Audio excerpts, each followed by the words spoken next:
I have a whole different perspective on the welcome table. Thank you. Some volunteers for us. You need some volunteers. Yeah, amen. All right.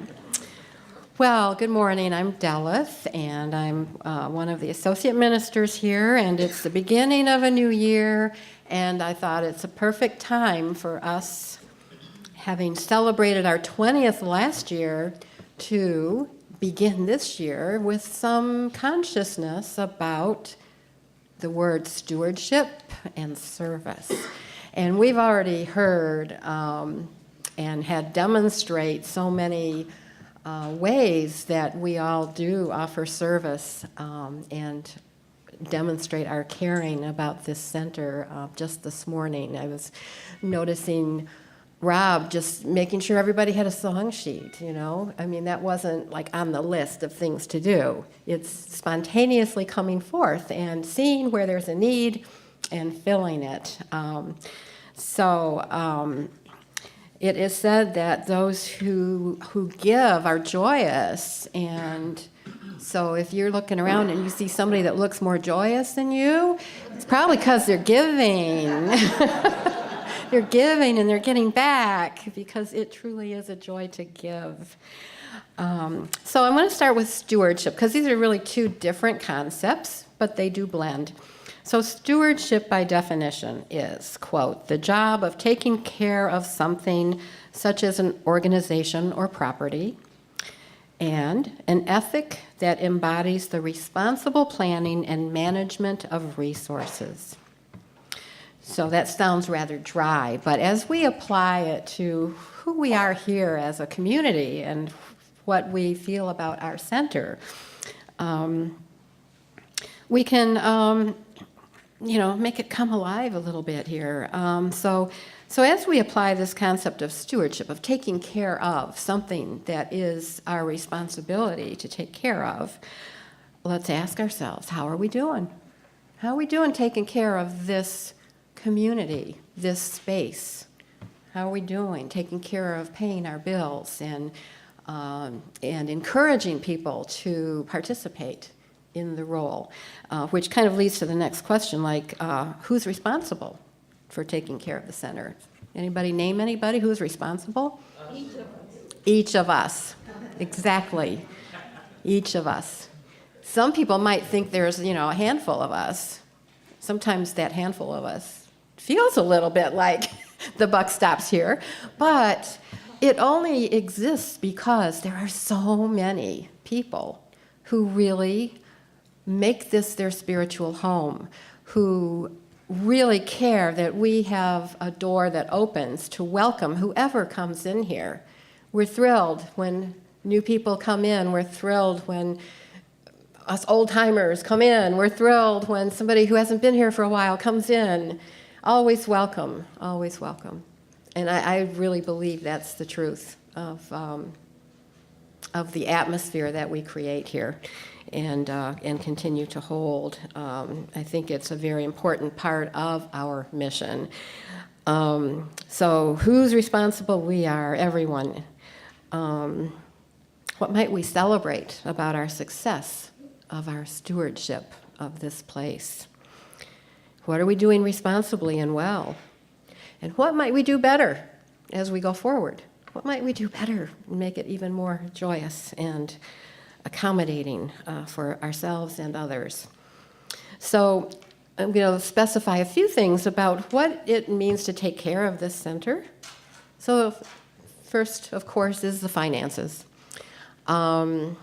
We have bills to pay. Every month I put on the back of the bulletin where we are for that month, or for the previous month, in meeting our expenses. And I just want to point out, maybe people don't know this, but we don't get money from something out there. There isn't some big organization that says, we like that Interfaith Center, let's send them $100,000. No, the $100,000 plus that we need to pay our expenses per year comes from where? Us. Each one of us. Each one of us. And roughly, so if we have $105,000, for example, these aren't exact figures, Paul, Paul's our volunteer volunteer accountant. Yeah. And we appreciate that service very much. But so about $105,000 per year is what our expenses come to, or and our income comes to, and and hopefully it balances every year. Approximately $65,000 of that comes from these little bags we pass around on Sundays. $65,000. That's the majority of it. So when you are invited to share what you can financially with the center and put that offering in the bag, that's roughly $65,000 a year. And so that's why it's very important. It's very important for us all to give what we can. And some are able to give more, some are able to give less. Doesn't matter. It's what's right for each one of us, what we can afford and give freely. Give not out of obligation, but give freely. Now, one other number I put down here, in 2018, we got approximately $3,500 in special donations. That's those end-of-year donations that people give, or sometimes it happens earlier in the year, and it's just, someone maybe inherited some money, and so they give a percentage. The biblical concept of tithing is 10%. So some people do that. They actually give 10% of their income every week, and others, maybe not that much, because that can get, that can be a lot. But about $3,500 came from special donations, and then the rest of the money that comes in is from people renting our space, classes, and fundraising events. So we usually have a yard sale 1 or 2 times a year. We have benefit concerts, and and even the little raffle today for the caring committee. That's fundraising to have some monies go into the caring committee fund, which then serves to help people within our community and people outside of the community at times too. So if we want to send flowers or help someone with some particularly challenging times where they can't meet their expenses, we can help them out. So that's our income. And when we look at our expenses, we're pretty frugal. It's kind of hard to, add new things. We pay the basics, and we've added a lot of service over the years. We have internet service, fast internet service that anybody can, hook into while they're here at the center. We, have a building alarm system, and all these things do cost money. We have to pay for the electricity and the rent. But, and we have a few employees, and it would be nice to increase some of those employees' salaries. I don't think anyone has received a raise ever. So, it would be nice. So we're kind of breaking even right now, It would be nice to have a better sound system, or at least make sure we have backup in case something breaks, and so forth. So as we look forward in the next coming time, we'd like to encourage more donations so that we're not just paying the bills and breaking even, that we're actually having a little bit to put aside for these other expenses. And I would also note that we have about $15,000 in our building fund, which is in a separate savings account designated simply for a time when we may be able to move from here and instead of renting, have our own space. So that's the finances for keeping the center and aloft, and the stewardship of the financial piece of the center.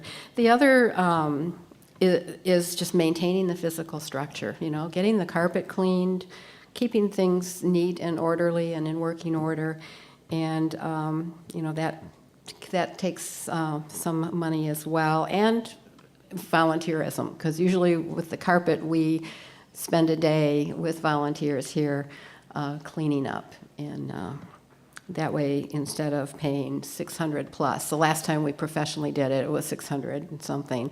We're able to just pay for the supplies, and everyone volunteers to help out.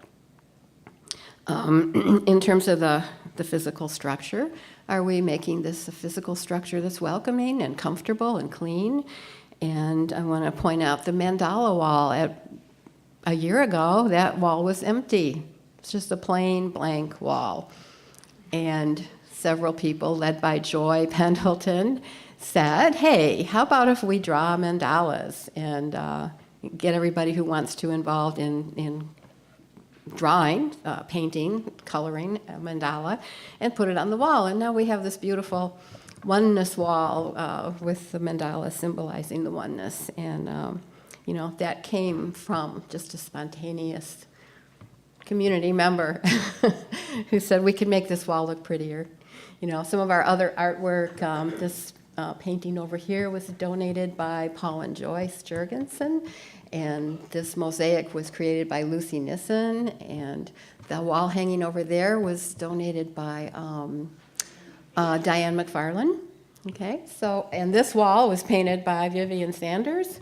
So, it's all community effort, and it's part of what makes the place beautiful.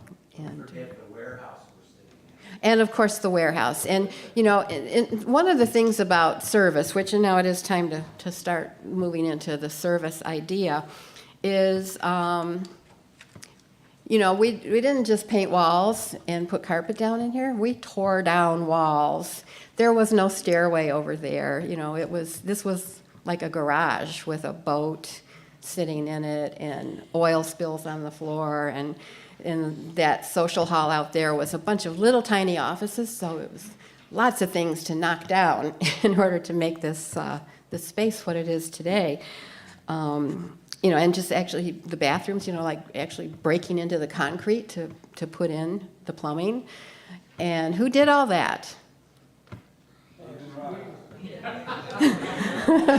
What did somebody say? Dave and Rod. Dave and Rod did the lion's share. They did. Yeah. And we spent about 4 months. And I know, Al, I saw you knock out a wall. No, I had a question. Yeah. So if any of us that want to embrace this old-fashioned concept of tithing, it doesn't say in the Bible if that's before taxes or not. I was taught that it's before. Ooh. It's gross. Sorry, I asked. Yeah.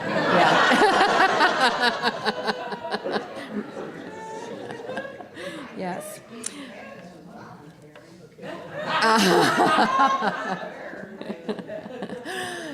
paid as a government worker is voluntary. So this space, yes. I mean, and the thing about service is it's a very bonding activity. I mean, I think when we had the project to do, there was so much energy here, and people showing up. People who couldn't work, physically brought food, or just did something where they could sit at a table and do it. And it was truly a great community driven effort, and it was really exciting. It's not so exciting to clean the carpet as it is to create the space, but maintenance is really part of a need too. So that energy that's generated when we know we're doing something that's for the greater good of all of us, that's where that spiritual practice comes in.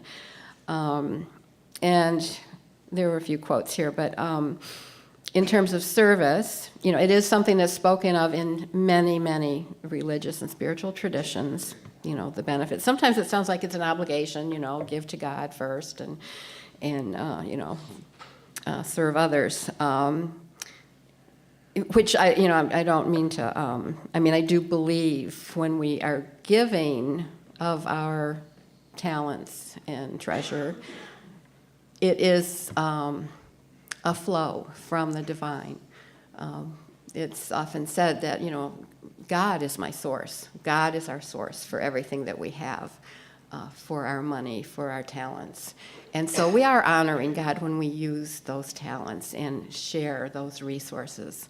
We are truly getting in touch with the abundance we have within ourselves, the talents we have within ourselves. And so it is a way of honoring that divine presence, or God, however you want to label that. So here's a nice quote from 1 Peter 4:10. Based on the gift each one has received, use it to serve others as good managers of the varied grace of God. And another one from 2 Corinthians 9, verse 6 through 7. The person who sows sparingly will also reap sparingly, and the person who sows generously will also reap generously. Each person should do as he has decided in his heart, not reluctantly or out of necessity, for God loves a cheerful giver. Yay. And that's from way back in the Bible.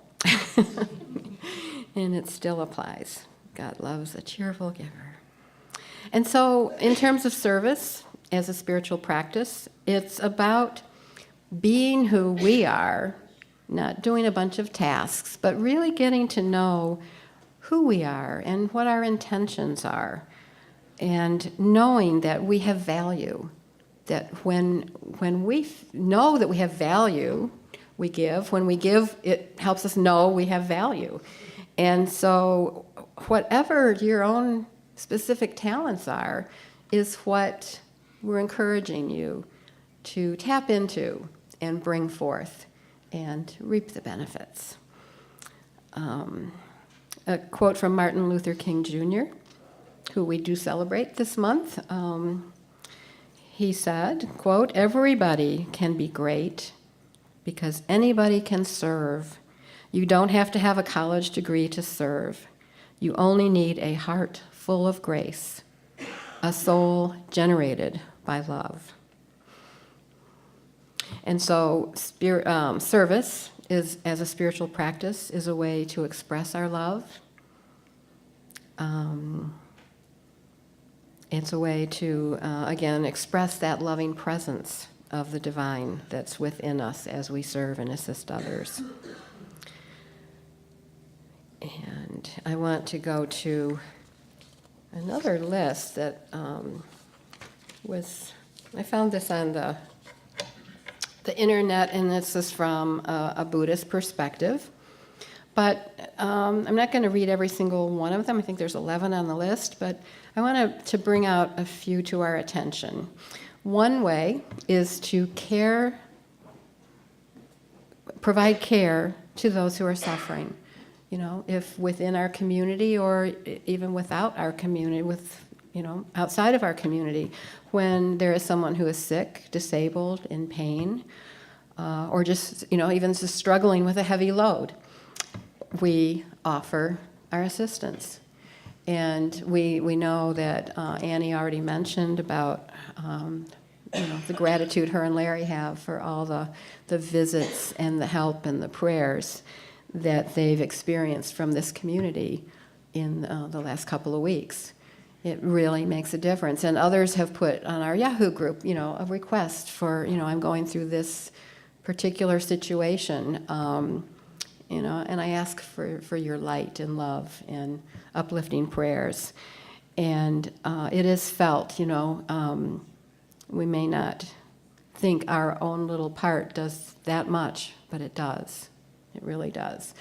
When a loved one passes away and cards are sent, to the ones that are still on this earth, it's a great, loving act of kindness. And it can bring us through tough times, when we're grieving and feeling lonely. Knowing that there's this beautiful community of friends that are just thinking about you. When Randall's dad passed away last year, received lots of cards and emails and prayers, and you feel it. And so we do that as a community, and we encourage it. Part number 2 was guide those who are muddled. If they choose, you can offer advice, or you can just offer a listening ear. Before Annie was needing to go to the hospital quite a bit to be with Larry, she was offering her time twice a week here.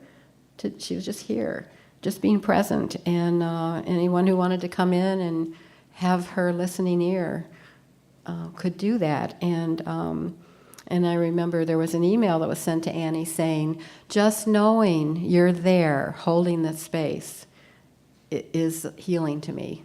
You know, I appreciate it. And how true that is. Okay,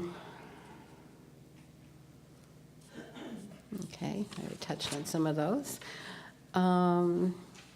Of course, give material aid, give donations, donate to the homeless on the streets, and our youth ed program for many years has put together bags of things that would be appreciated by the people who are homeless.